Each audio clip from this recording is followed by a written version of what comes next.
So for people listening, it is about food dyes. It's about a lot of the effects food dyes have, the things they're in. And I guess, how did you guys get into this subject area? Because I think for most people, it's totally over their heads. They don't notice it. And I guess for you, how did you guys notice this, and what sent you on the path of researching it? Yeah. So, I mean, when we began our journey, like this was definitely over our heads too. So, To Die for the documentary really came out of a need. Like this was the documentary that we needed at the beginning of our journey. So with our oldest, we have a 6-year-old. Well, actually he's turning 6 in a few days. So we have a 5-year-old, almost 6-year-old. And when between the ages of 1 and 3, we're having a lot of behavior by the issues. way, does he remind you that he's like 5 7/8? Because those like orders and eighths and percents are very, very math. He's very math driven. So yeah, he's like 5.5. He calls himself almost 6 most of the time. Yeah, definitely. He takes a lot of pride in being almost 6. Sorry, continue though. No, you're fine. So we, between the ages of 1 and 3, we're having a lot of behavior issues. But I should really preface this by saying, like, he's always been a really smart, sweet, charismatic, like kind kid. So it was really confusing because we had a child that didn't have hyperactivity, actually, that could hyperfocus, was very smart, but had a lot of trouble with keeping his hands to himself, aggression, biting, hitting. And, a lot of that, especially with boys, can be relatively normal. And, but what was not normal was the frequency that it was happening. It was happening 2 or 3 times a day. He was hitting us several times a day, and he was doing a mother's morning out, which is like a half-day daycare. So from like 9 to like 11:30, he would go to daycare, and we were having like 2 or 3 ride-ups every few days. I was having to pick him up very regularly.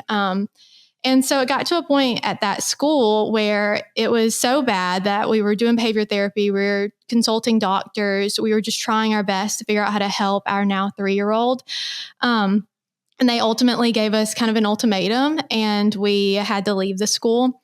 And so it was at that juncture that really something had to change. And so I started searching things that could affect kids' behavior, like in the diet. And I found an article that suggested eliminating wheat, dairy, and synthetic dyes.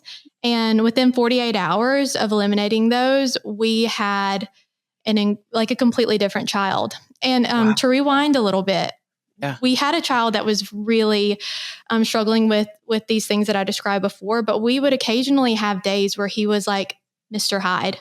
Like he was Dr. Jekyll normally. And then we would have several days where he would be like Mr. Hyde. And we were like, this child is so easy to reason with. He's so calm, and we were not having these issues. So we didn't really feel good diagnosing our 3-year-old. We really felt like it wasn't consistent enough to have like a diagnosis. So we eliminated the dyes. 48 hours later, he was Dr. Hyde the whole month. Dr. So Jekyll. for Dr. Jekyll. Yeah, Did I miss that up the whole time?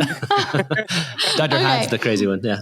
Okay, so he was completely calm for 30 days.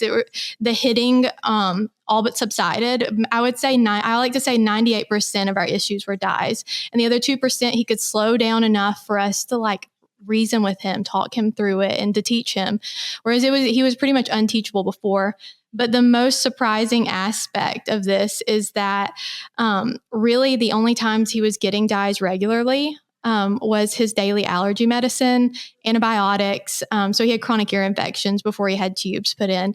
And so he was on like a Reb 40 loop, but we didn't give him the sugary cereals.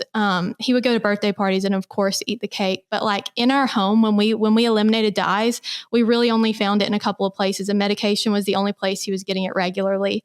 So it was pretty shocking that he was having such a change in mood, personality, and aggression with just like a small amount of dye each day. So I think it's just so interesting. 'Cause I know like growing up and Brandon, I don't know if you remember this, but there's always the joke, because I think you and I are around a similar age. I'll be 40 in a couple of years, but there was like the joke of like, oh, don't drink Mountain Dew, it's going to kill your sperm because of like the yellow dyes. And it was like always like this joke. Yeah. And it wasn't for me until I had kids that like I actually experienced that dyes are a real thing. And I guess once you looked at it, you notice it in the allergy medication, you notice it in a few of these different things. Were there certain dyes in particular, or what were the things that you were noticing, I guess, affected your child the most? For him, it's really all of them. So the main dyes that are used in the US are red 40, yellow 5, and yellow 6. And also blue 1 is used relatively regularly.